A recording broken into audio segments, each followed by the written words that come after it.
Hello, my dear students. This is Rafiq Mujawar, lecturer in English, Moraji Desai Residential PU Science College, Kalli, Sirsi. So, today we will read the poem On Children written by Khalil Gibran. Before we start reading the poem, let us know about the poet Khalil Gibran. My dear students, Khalil Gibran was a Lebanese American writer, poet, and visual artist. He's best known as the author of The Prophet, the book, which has become one of the best selling books since its publication in the year 1923. The book has been translated into more than 100 languages. So the book was so popular, it was so famous that it was translated into more than 100 languages. The book is of 26 sermons written in prose poetry style in English. If we talk about the book The Prophet, which has been very famous and has been translated into more than 100 languages, the book consists of, or the book is of 26 sermons written in prose poetry style in English. ಒಂದು ವೇಳೆ ನಾವು ಆ ಪುಸ್ತಕದ ಕುರಿತಾಗಿ ಮಾತನಾಡಿದರೆ ಆ ಪುಸ್ತಕದಲ್ಲಿ ಒಟ್ಟು 26 ಸರ್ಮನ್ಸ್, ಒಂದು ರಿಲಿಜಿಯಸ್ ಸ್ಪೀಚಸ್ಗಳನ್ನು 26 ರಿಲಿಜಿಯಸ್ ಸ್ಪೀಚಸ್ಗಳನ್ನು ಒಳಗೊಂಡಿರ್ತಕ್ಕಂಥ ಒಂದು ಪುಸ್ತಕ ಆಗಿದೆ ದ ಪ್ರಾಫಿಟ್.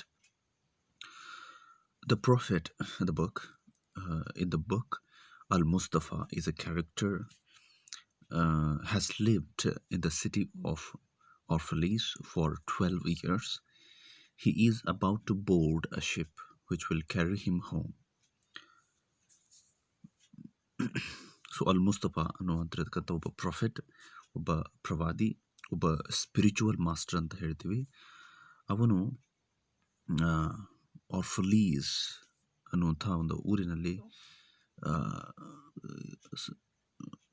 12 ವರ್ಷಗಳವರೆಗೆ ತಂಗಿದ್ದು ಬಹಳಷ್ಟು ಬೇಗನೆ ಒಂದು ಶಿಪ್ಪನ್ನು ತೆಗೆದುಕೊಳ್ಳೋದ್ರ ಮುಖಾಂತರ ತನ್ನ ಮನೆಗೆ ಮರಳುವಂಥ ಒಂದು ಸಂದರ್ಭ. ಆ ಒಂದು ಸಂದರ್ಭದಲ್ಲಿ a group of people come and ask him to speak about several topics such as life and human conditions.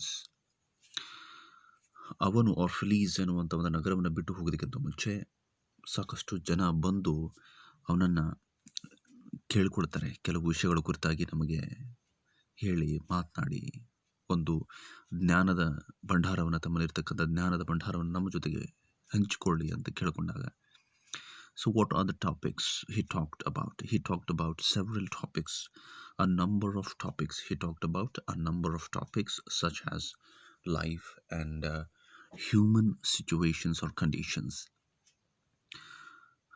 The book deals with topics such as love, marriage, children, drinking, work, joy and sorrow, crime and punishment, etc. ಈ ಥರದಾಗಿರ್ತಕ್ಕಂಥ ಸಾಕಷ್ಟು ವಿಷಯಗಳ ಕುರಿತಾಗಿ ಈ ಒಂದು religious ಸ್ಪೀಚಸ್ಗಳನ್ನು, ಒಂದು a speech which gives moral lessons or moralities, which speaks about moralities. So in the book he speaks about a number of subjects or topics like such as they have mentioned here. So my dear students, it's very important to know what is prose poetry, or we can also say it poetic essays, in which the poem on children has been written. ಯಾವ ಒಂದು ಸ್ಟೈಲ್ನಲ್ಲಿ ಒಂದು ಪೋಯಮನ್ನು ಬರೆಯಲಾಗಿದೋ ಅದನ್ನು ನಾವು pros poetry style ಅಂತ ಕರಿತೀವಿ. ಅದನ್ನು ಮತ್ತೊಂದು ಹೆಸರಿನಿಂದ ಕರೆಯೋದಾದರೆ ಪೋಯಿಟಿಕ್ ಎಸ್ಸೇಸ್ ಅಂತ ಕರಿತೀವಿ. So what is this prose poetry? What kind of style it is in which the poem on children or Almost all the poems of Khalil Gibran has been written in this style, prose poetry style. Prose poetry style is imaginative poetic writing in prose or poetry written in prose form, having poetic qualities such as imagery, figures of speeches, etc. The poem, which is written in prose style, having all the poetic qualities, is called a prose poetry style. So, this is the form or style in which the poem on children has been written. So, this is a brief introduction to the poet Khalil Gibran and the style prose poetry in which the poem has been written.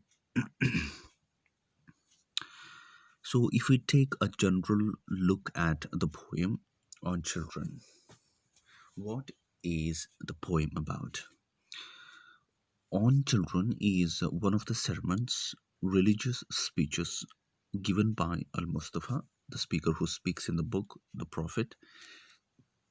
The name Al Mustafa, it has a vast meaning. The word or the name Al Mustafa has a vast meaning. What does it mean? Al Mustafa stands for someone who has spiritual knowledge. Who has spiritual knowledge. ಒಂದು spiritual ನಾಲೆಜನ್ನು ಒಳಗೊಂಡಿರ್ತಕ್ಕಂಥ ಒಬ್ಬ ವ್ಯಕ್ತಿಗೆ ನಾವು Al Mustafa ಅಂತ ಕರಿತೀವಿ. A man of inner purity and believed to be a perfect man, ಸಂಪೂರ್ಣ ಚಾರಿತ್ರ್ಯವನ್ನು ಒಳಗೊಂಡಿರ್ತಕ್ಕಂಥ ಒಬ್ಬ ವ್ಯಕ್ತಿ, ಮಾನಸಿಕ ಸ್ವಚ್ಛಂದವನ್ನು ಅಥವಾ ಪಾವಿತ್ರ್ಯತೆಯನ್ನು ಒಳಗೊಂಡಿರ್ತಕ್ಕಂಥ ಒಬ್ಬ ವ್ಯಕ್ತಿ, ಒಬ್ಬ ಸಂಪೂರ್ಣವಾಗಿರ್ತಕ್ಕಂಥ ವ್ಯಕ್ತಿತ್ವವನ್ನು ಹೊಂದಿರತಕ್ಕಂಥ ವ್ಯಕ್ತಿಗೆ ನಾವು ಅಲ್ ಮುಸ್ತಫಾ ಅಂತ ಕರಿತೀವಿ. So, what is sermon? I have mentioned this word several times. Sermon is a religious speech intends to give moral guidance. The poem is a critique of the usual expectations of parents about their children.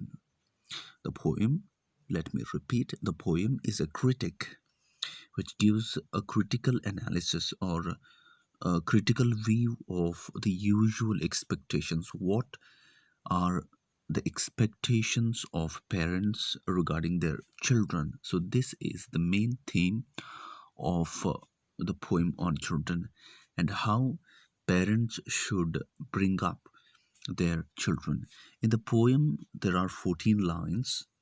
The first 5 lines are devoted to enlightening the parents about what or who the children are. The first 5 lines are devoted, or the first 5 lines of the poem speak about or enlighten the parents or give knowledge or information to the parents about who are children, what are children. And the remaining lines of the poem are devoted to explaining what role the parents should play in bringing up their children. What is the role of parents in bringing up their children? So that's what is being dealt with the remaining lines of the poem on children. So this is a brief view of the poem on children, written by Khalil Gibran. So, if we sit to analyze the poem, so now it's time to look at the poem in deep and for the analysis of the poem, and let's understand the poem through going through the poem. So it runs like this. And a woman who held a babe against her bosom said, "Speak to us of children." And he said, "Your children are not your children. They are the sons and daughters of life, so longing for itself. They come through you, but not from you. and though they are with you, yet they belong not to you. So, here in the poem, the speaker is Al Mustafa.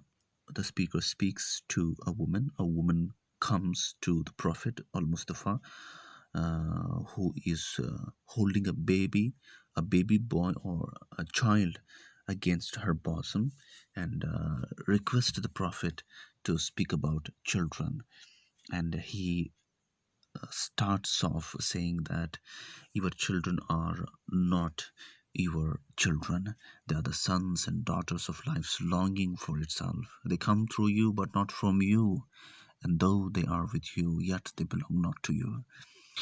So, before we try and understand these lines, let us look at some of the important vocabulary or some of the important words from these lines. Hold, held. It means take and keep something in hand or arms. For example, hold the bag in your arms. I held my bag. Held is mm, in simple past, subject, verb, object. I held my bag. So similarly, a woman who held a babe against her bosom, and against is a preposition which is used in the first line, which means opposite direction. And bosom, the front of a person's chest, the front of a person's chest. For example, she held her child tightly to her bosom. She held her child tightly to her bosom. And the next phrase, which we have to understand what its meaning, long for something. And let me take your attention to the line here, life's longing. Long for something. What does it mean? Want something very much. Want something very much.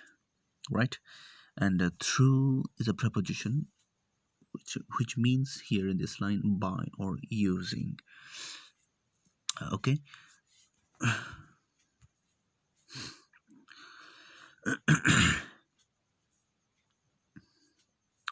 So here the summary of the poem is: a mother approaches the prophet to know about his perspectives on children. Approaches, come to meet. A mother who comes to meet the prophet, and she tells him to speak about his perspectives. Perspectives means his thoughts about children. And the prophet gives a shocking declaration. ಅದು ಬಹಳಷ್ಟು ಆಶ್ಚರ್ಯಚಕಿತಗೊಳಿಸುವಂತಹ ಒಂದು ಘೋಷಣೆಯನ್ನು ಈ ಒಬ್ಬ ಪ್ರವಾದಿಯು prophet ಅಲ್ ಮುಸ್ತಫಾ ಕೊಡ್ತಾನೆ. ಏನದು? What is that? Your children are not your children. Though parents give birth to children, though parents give birth to children, they do not belong to them. They have their own space in life. They have their own space in life. They have their own world in their life. And the Prophet Al Mustafa wants to make the parents aware that a child is an eternal gift itself, and the child is an eternal gift itself, and is a gift from the abundance of existence. Here, life, eternal life, what does it mean? Eternal life means is something that only God possesses, or the creator possesses, and that life with no beginning and no end. The life which has no beginning and no end, which is, we can also say, abundance of existence. Here, abundance of existence. This life longs to go on with the process of producing children, one after the other. Father was a son before, and a father becomes a grandfather. one after the other generation, this life process keeps moving. Okay, so this child is an eternal life itself, and which is a gift of eternal life, mm, which the God possesses. This eternal life is completely in the hold or in the control of the God or the Creator. And here, the child is a gift from this abundance of existence. So he brings out the concept of life's creation and its aspiration. Life's longing for itself means nature or eternal life desires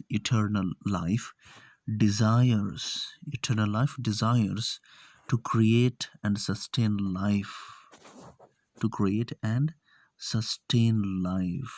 And it is this desire of life that causes the birth of children. Parents serve as stewards, they don't create life. So here Khalil Gibran brings out the concept of life's creation. ಜೀವನದ ಒಂದು ಸೃಷ್ಟಿ ಇದೆ, ಒಂದು ಫಿಲಾಸಫಿಯನ್ನು, ಒಂದು ತತ್ವವನ್ನು ಇಲ್ಲಿ ತೆಗೆದುಕೊಂಡು ಬರ್ತಾನೆ. ಆಮೇಲೆ ಅದರ ಆಸ್ಪಿರೇಷನ್, ಅದರ ಗುರಿಗಳೇನು, life's longing for itself, nature or eternal life desires. This eternal life desires, ಈ ಒಂದು ಜೀವನ ಚಕ್ರ ಏನು ಮಾಡುತ್ತೆ, ಬಯಸುತ್ತೆ ಏನನ್ನು, to create and sustain life, ಈ ಜೀವನವನ್ನು ನಿರಂತರವಾಗಿ ಹರಿಯುವ ಥರ ಕಾಪಾಡಿಕೊಳ್ಳುವುದು ಅದರ ಒಂದು ಜವಾಬ್ದಾರಿ. Eternal life desires to create and sustain, keep alive. This eternal life desires to keep life alive through the process of producing children. So this causes birth of children. Even the desire of life ಎದಕ್ಕೆ ಕಾರಣ ಆಗುತ್ತೆ, birth of ಚಿಲ್ಡ್ರನ್ಗೆ ಕಾರಣವಾಗುತ್ತೆ. So here, to produce children, parents are used as stewards that don't. So stewards, what does it mean, stewards? Stewards are people who are given charge of something and whose duty is to take care of that thing. And here, what is the duty of parents? The duty of the parents is to take care of their children. And that's why, since they are called as stewards, they don't create life. These parents don't have an ability to create life. There is life, there is the creator who creates life.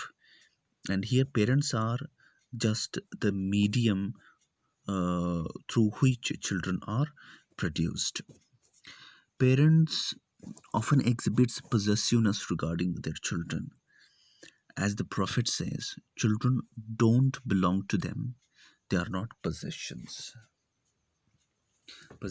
Possessions means a property or something which we own it by giving some money. ಅದು for example ಆಸ್ತಿ ಆಗಿರಬಹುದು, ಏನೋ ಒಂದನ್ನು ಖರೀದಿಸುವಂತಹ ಒಂದು ವಸ್ತು, ಅದರ ಮೇಲೆ ನಮ್ಮ ಒಂದು ಸಂಪೂರ್ಣವಾಗಿರ್ತಕ್ಕಂಥ ಹಕ್ಕು ಇರುತ್ತೆ. ಅದಕ್ಕೆ ನಾವೇನಂತ ಕರಿತೀವಿ, ಪೊಸೆಷನ್ಸ್ ಅಂತ ಕರಿತೀವಿ. Here in terms of children, parents often think that their children are their possessions and they have to act as their parents tell them. ತಂದೆ ತಾಯಿಗಳು ಯಾವ ಥರ ಹೇಳ್ತಾರೋ ಅದೇ ಥರ ಮಕ್ಕಳು ಕೇಳಬೇಕು ಅನ್ನುವಂಥ ಒಂದು ವಿಚಾರಧಾರೆ. The life longs to reproduce and parents are used as biological means to give birth to children. Who longs to reproduce? Life longs to reproduce and parents are used as biological means. Biological means to give birth to children. In other words, parents are vehicles. In other words, parents are vehicles through which children are born. So here you can understand what concept the poet is trying to convey the reader. Here the parents are vehicles or biological means through which children are born or children are reproduced to keep this life moving, to keep the life sustain life on earth. ಭೂಮಿ ಮೇಲೆ ಈ ಒಂದು ಜೀವನ ಚಕ್ರವನ್ನು ಮುಂದುವರೆಸಲು ಅಥವಾ ದೇವರು ಇಲ್ಲಿ ತಂದೆ ತಾಯಿಗಳನ್ನ ಒಂದು ಮಾರ್ಗವನ್ನಾಗಿ ಬಳಸುವಂಥದ್ದು. Parents are in charge of children. Parents are in charge of children to prepare them for future. So it is the duty of parents to prepare their children for future. So parents need to care for children till they are independent, just as our parents did for us and our grandfathers did for our parents, and so on. Life goes forward.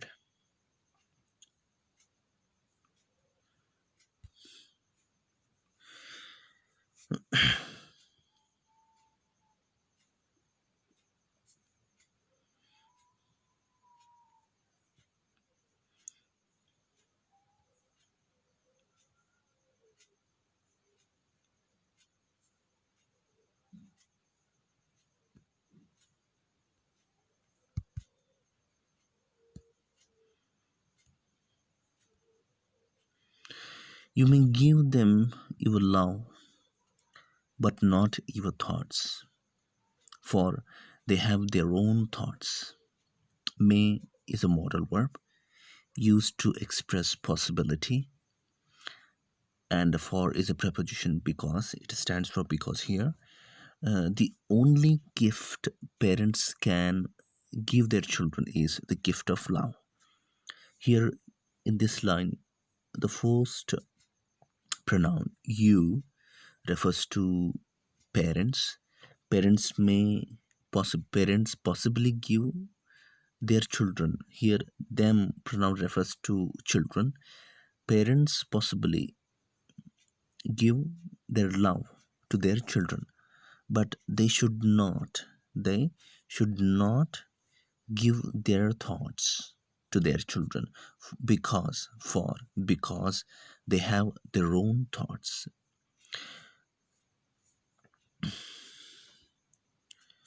The only gift parents can give their children is the gift of love. According to the poet Khalil Gibran, what is the finest gift that parents can give to their children? The finest gift, the only best gift parents can give their children is the gift of love. Children fondly remember the unconditional love, never ending love, immeasurable love they received from their parents. Parents cannot give their thoughts to children because they have their own thoughts. Parents' role is to guide them through this long process of preparation for life. Parents cannot give their thoughts to their children. Most of the time, a doctor parent may tell his son or daughter to choose the same field in which his father is. A doctor may tell his son to go for the same field, the profession of being a doctor, or a teacher's son may become a teacher. So it is not like that. The children should be free to choose its own field. The children should be free to choose its own dream, to which their parents should be there to prepare the child to fulfill its dream. So this is what it means.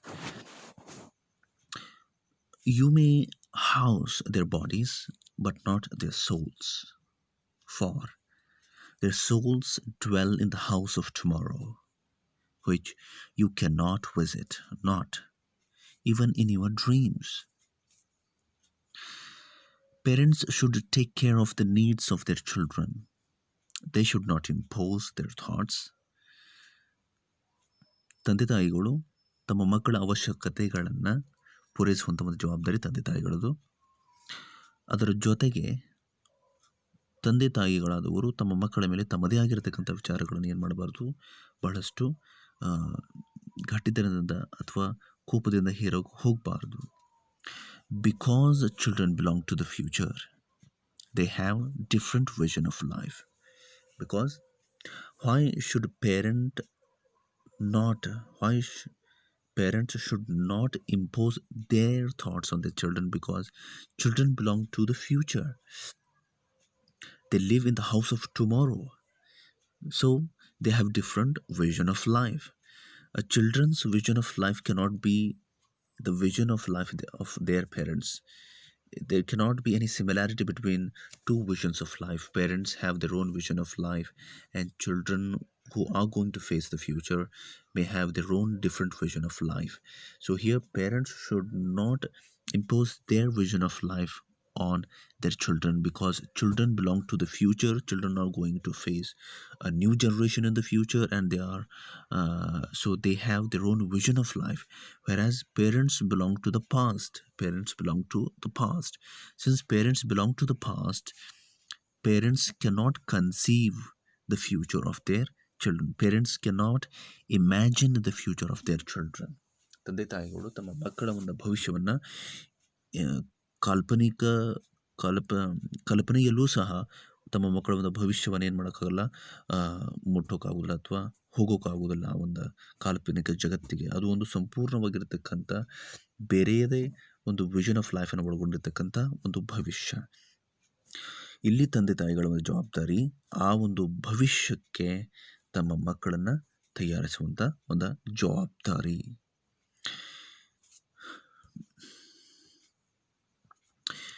You may strive to be like them, but seek not to make them like you, for life goes not backward, nor tarries with yesterday, nor tarries with yesterday. The parents may try to be like their children, but they cannot expect their children to become like them. According to the poet, generally we see parents want their children to be like them. ಸಾಮಾನ್ಯವಾಗಿ ತಂದೆ ತಾಯಿಗಳು ನನ್ನ ಮಗಳು ನನ್ನ ಥರಾನೇ ಆಗ್ತಾಳೆ ಅನ್ನುವಂಥ ಒಂದು ಕಾಲ್ಪನಿಕ ಚಿತ್ರಣವನ್ನು ಬಿಡಿಸ್ಕೊಂಡಿರ್ತಾರೆ. So generally they think that my son is going to be like me, my daughter is going to be like me.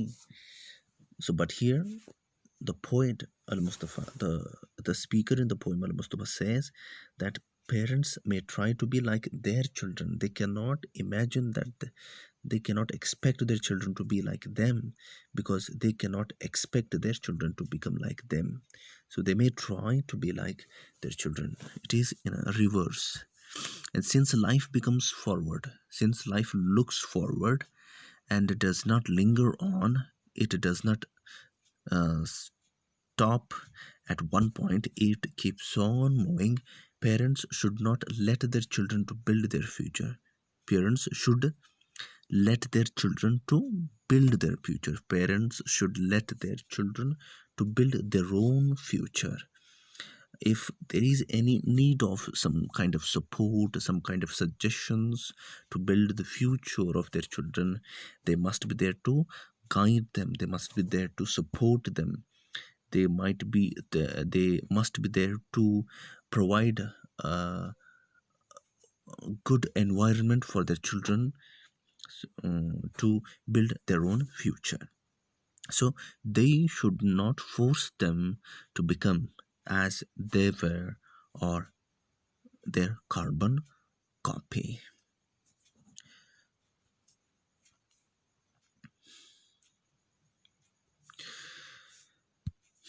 So here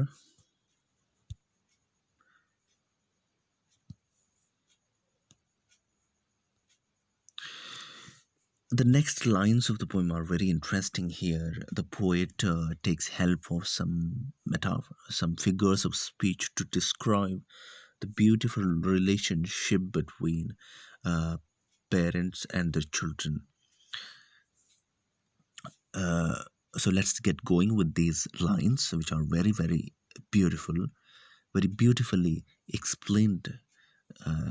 You are the bows from which your children as living arrows are sent forth. The archer sees the mark upon the path of the infinite, and he bends you with his might that his arrows may go swift and far. Here, all three important things are brought and explained beautifully. And here in the last four lines of the poem, Khalil Gibran uses the metaphor of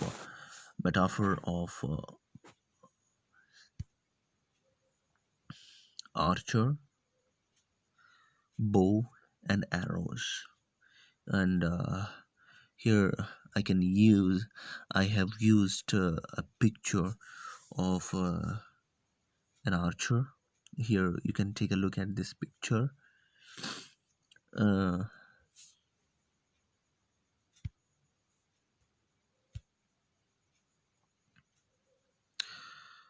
so three metaphors he uses here to explain it beautifully. Archer stands for God, bow stands for parents, arrow stands for children. Like an archer, like an archer, God bends the bows.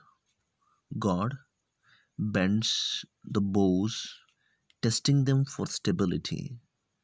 Bow, he bends to test their stability, its strength, to aid. Aid means help, to help the arrows as they try to reach their destination. As they try to reach their destination. This arrow tries to reach its destination, right? To reach its destination, this has to be very stable. This bow has to be very stable. Here, he bow refers to parents and arrow refers to children. What does it mean? I think you have got the idea. If children are to be reached their destination, parents has to be there stable to support their children. And it is the archer who decides the target. Who decides the target? Who decides the destination of these children?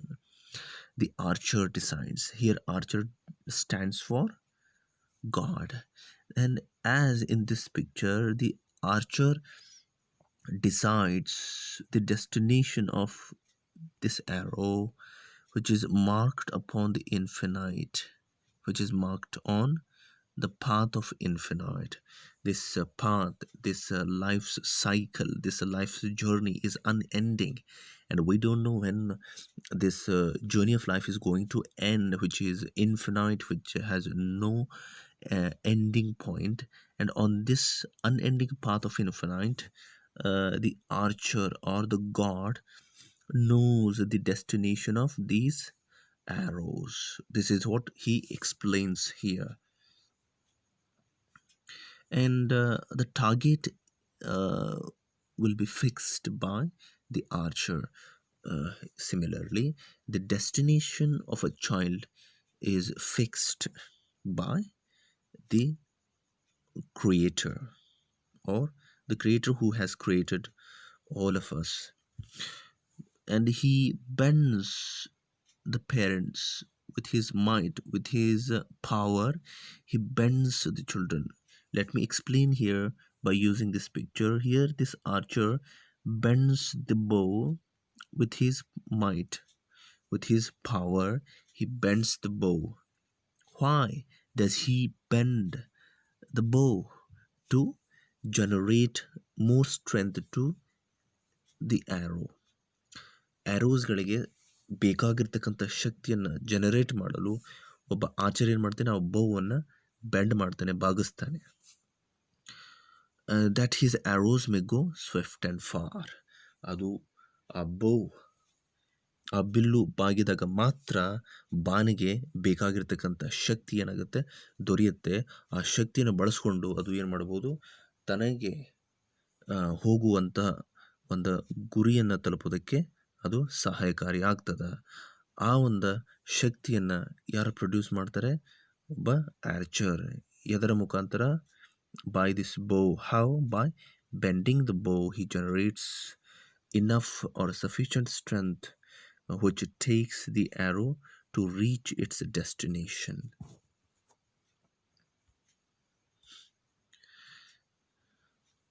So once children are born, its parents' responsibility is to see that the living arrows children reach the intended target, the fixed intended ನಿರ್ಧರಿಸಿದ ಉದ್ದೇಶಪೂರ್ವಕವಾಗಿರ್ತಕ್ಕಂಥ ಒಂದು ಟಾರ್ಗೆಟನ್ನು reach ಮಾಡಿಸೋದು ಯಾರ responsibility?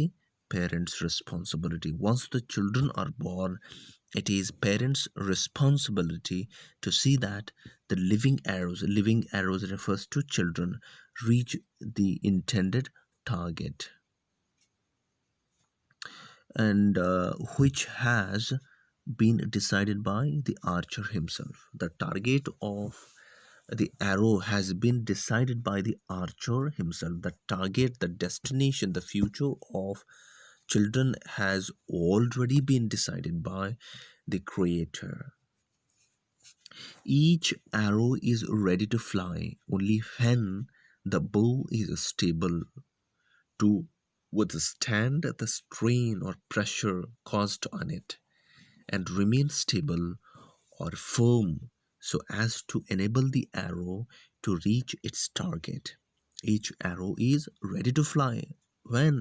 Only when the bow is stable, the bow is powerful enough to generate, to bear the pressure which is created on it, and remain stable or firm so as to enable the arrow to reach its target. So when the archer bends the bow, there will be some kind of pressure on the bow. ಅವಾಗ ಒಬ್ಬ archer ಬಿಲ್ಲನ್ನು ಬಾಗಿಸಿದಾಗ ಅದರ ಮೇಲೆ ಒಂದು pressure create ಆಗುತ್ತೆ. ಆ pressure create ಆದಾಗ ಆ ಪ್ರೆಷರನ್ನು ತಡೆದುಕೊಳ್ಳುವಂತಹ ಒಂದು ಸಾಮರ್ಥ್ಯ ಆ ಬಿಲ್ಲಿಗೆ ಇರಬೇಕು. ಒಂದು ವೇಳೆ ಆ ಪ್ರೆಷರನ್ನು ತೆಗೆದುಕೊಳ್ಳುವಂತಹ ಒಂದು ಸಾಮರ್ಥ್ಯ, ಸ್ಟೆಬಿಲಿಟಿ, ಫರ್ಮ್ನೆಸ್, ರಿಜಿಡಿಟಿ ಇರಲಿಲ್ಲ ಅಂತಂದರೆ ಅಂದುಕೊಂಡಿರ್ತಕ್ಕಂಥ ಒಂದು ಟಾರ್ಗೆಟನ್ನು ಆ ಬಾಣ ಏನಾಗೋದಿಲ್ಲ, ರೀಚ್ ಆಗೋಕೆ ಆಗೋದಿಲ್ಲ. So likewise, similarly, if arrow has to reach its target, the bow has to bear the pressure which is created on it by the archer. There will be so many hurdles and problems on the way of preparation their children for future, but the parents has to bear, and their parents has to be stable and powerful enough to face those difficulties to prepare their children for the future or their own vision of life. So here, in this process of bending and bearing the pressure created by the archer, the bow has to be flexible, adjustable, not changeable. Flexible means changeable, flexible enough to bend according to the will of the archer. Stretchable, flexible, stretchable, and the arrow may fly swift and far. So here parents need to change their attitude to approach their children, to provide a good environment for their children, so that children may get good support from their children to reach their own vision of life. So where parents has to be flexible, sometimes they have to agree with their children's vision of life. ಬಹಳಷ್ಟು ಬಾರಿ ತಮ್ಮ ಮಕ್ಕಳ ಒಂದು vision of life ಜೊತೆಗೆ ಒಂದು ಒಪ್ಪಂದವನ್ನು ಮಾಡಿಕೊಡ್ಬೇಕಾಗ್ತದೆ. ಇಲ್ಲ, ನಾನು ಹೇಳಿದ ಥರಾನೇ ನೀನು ಆಗಬೇಕು, ನಾನು ಹೇಳಿದ ದಾರಿಯನ್ನೇ ನೀನು ನಡಿಬೇಕು ಅಂತ ನಿಂತ್ಕೊಂಡಾಗ ಮಕ್ಕಳು ತಂದೆ ತಾಯಿಯ ಒಂದು ಜವಾಬ್ದಾರಿಯಿಂದ ಅಥವಾ ಪ್ರೀತಿ ಪ್ರೇಮದಿಂದ ಏನಾಗಬಹುದು, ಬಹಳಷ್ಟು ದೂರ ಹೋಗುವಂಥ ಒಂದು ಬಹಳಷ್ಟು ಸಂದರ್ಭಗಳು ಬಂದು ಒದಗಬಹುದು. So for that reason, because of the lack of this flexibility in parents' attitude towards their children, we can see a lot of children may not be able to listen to their parents, and uh, they don't respect the parents. So most of the problems we might have seen in our day-to-day life. That's why it's very important to be flexible with their children.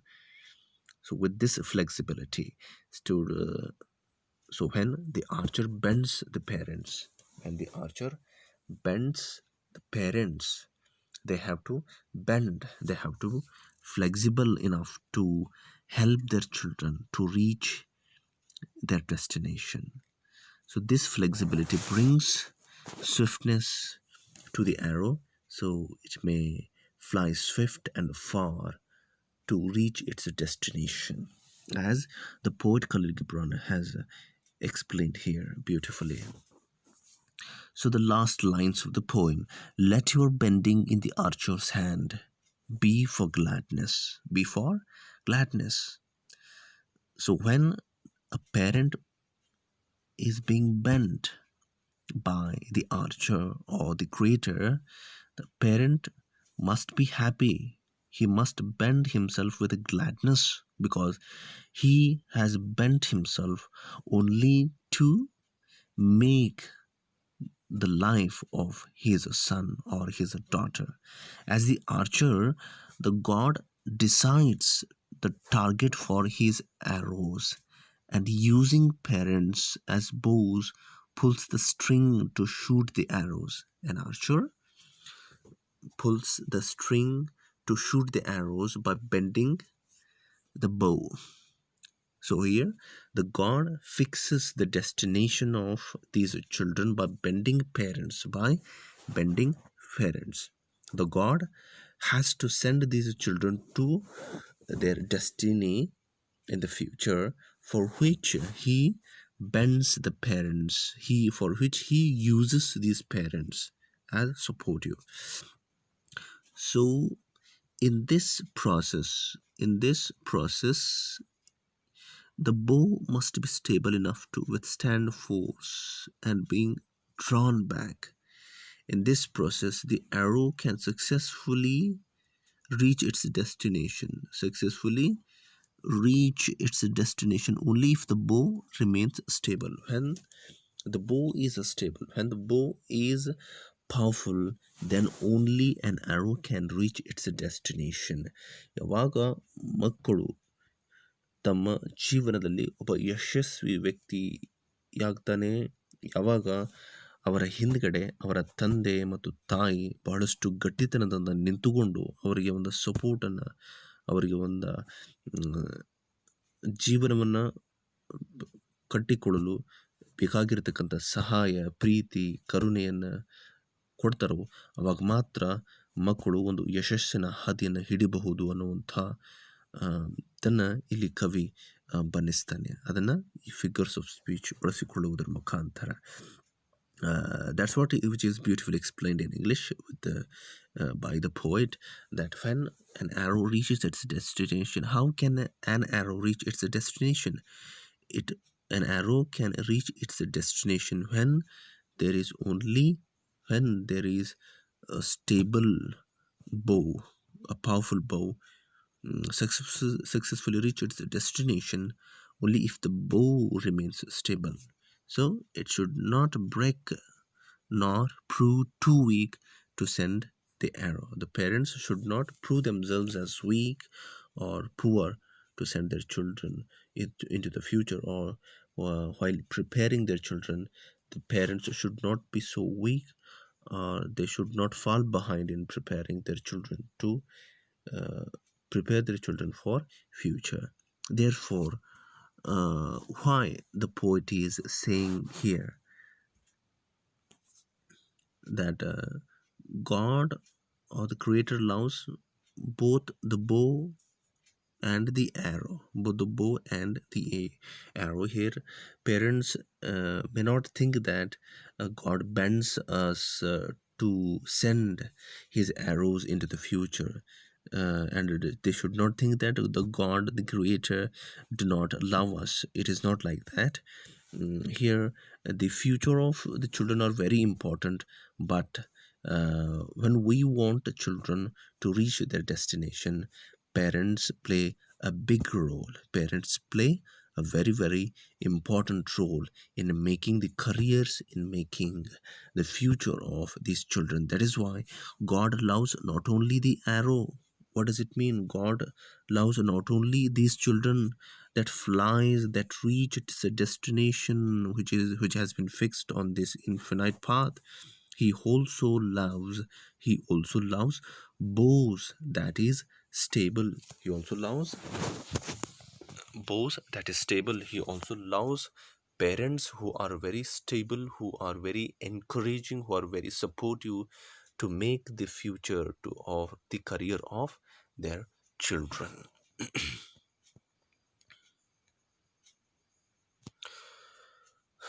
So this is all about the beautiful poem, a very important poem in understanding uh, who are children, and what is the role of parents in bringing up the children.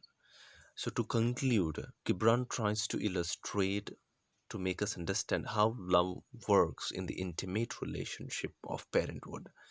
The word love and affection is very, very important if we want to keep this parenthood relationship blooming and blooming forever. The whole poem, parents, the whole poem on children presents before the reader how parents should bring up their children, how parents should bring up ತಂದೆ ತಾಯಿಗಳಾದವರು ತಮ್ಮ ಮಕ್ಕಳನ್ನು ಯಾವ ಥರನಾಗಿ ಪಾಲಿಸಬೇಕು, ಪೋಷಿಸಬೇಕು ಅನ್ನೋದರ ಕುರಿತಾಗಿ ಒಂದು ಕವಿತೆ ಬಹಳಷ್ಟು ಆ, ಸುಂದರವಾದಂಥ ರೀತಿಯಲ್ಲಿ ಏನು ಮಾಡುತ್ತೆ, ಬಣ್ಣಿಸುತ್ತೆ. So the poet wants to remove parent-child gap. We might have we have seen a lot of gap between a parent and a child, and that gap may harm the good growth of a child. And that is why the poet wants to remove or eradicate or destroy that gap between parent and child. So that is why Antarinda, he urges the parents to express love in self-sacrifice and not to be oppressive. So he requests the parents to provide or offer love and affection to their children in self-sacrifice. ತಮ್ಮತನವನ್ನು ಅಲ್ಲಿ ಪಕ್ಕಕ್ಕಿಟ್ಟು ಮಕ್ಕಳಿಗೆ ಬೇಕಾಗಿರತಕ್ಕಂತಹ ಪ್ರೀತಿ ಮತ್ತು ಪ್ರೇಮವನ್ನು, ಕರುಣೆಯನ್ನು ಕೊಟ್ಟು ಆ ಒಂದು ಮಕ್ಕಳನ್ನು ಪ್ರೀತಿ ಪ್ರೇಮದ ಜೊತೆಗೆ ಮುಂಬರುವ ದಿನಗಳಿಗೆ, ಭವಿಷ್ಯತ್ ಕಾಲಕ್ಕೆ ಅವುಗಳನ್ನು ನಾವೇನು ಮಾಡಬೇಕು, ಪ್ರೀತಿಯ ಆಧಾರದ ಮೇಲೆ ಅವುಗಳ ವ್ಯಕ್ತಿತ್ವವನ್ನು ನಾವು ಕಟ್ಟಬೇಕು, ಅವರನ್ನ ಭವಿಷ್ಯಕ್ಕೆ ತಯಾರಿಸಬೇಕು ಅನ್ನುವಂಥ ಒಂದು ವಿಚಾರಧಾರೆ. ದೇ ಶುಡ್ ನಾಟ್ ಅಪ್ರೆಸ್ ಯು, ಅವರನ್ನು, ಆ ಮಕ್ಕಳಲ್ಲಿ ಇರತಕ್ಕಂಥ ಸೃಜನಶೀಲತೆಯನ್ನು, ಮಕ್ಕಳಲ್ಲಿ ಇರತಕ್ಕಂಥ ಇನ್ನೋಸೆನ್ಸನ್ನು, ಮುಗ್ಧತೆಯನ್ನು ಏನು ಮಾಡಬಾರ್ದು. ತಂದೆ ಆದವರು ತಮ್ಮ ಒಂದು ಕನಸುಗಳನ್ನ ಸಾಕಾರ ಮಾಡಿಕೊಳ್ಳುವಂಥ ಒಂದು ನಿಟ್ಟಿನಲ್ಲಿ ಆ ಮಗುವಿನಲ್ಲಿ ಇರತಕ್ಕಂಥ ಒಂದು ಮುಗ್ಧತೆ ಏನೇನು ಮಾಡಬಾರ್ದು, ತೆಗೆದು ಹಾಕಬಾರ್ದು, ನಾಶ ಮಾಡಬಾರ್ದು. So we have to give some space to our children so that they can create their own vision, they can follow their own vision of life that's going to come in future. So it is their duty. Whose duty? The parents' duty, to provide a healthy environment for their overall development, for the overall development of their children. Thank you so much for watching the video, and I request you to watch the video again and again to understand the poem. Thank you, one and all. A host of golden thanks to all of you. Thank you, one and all.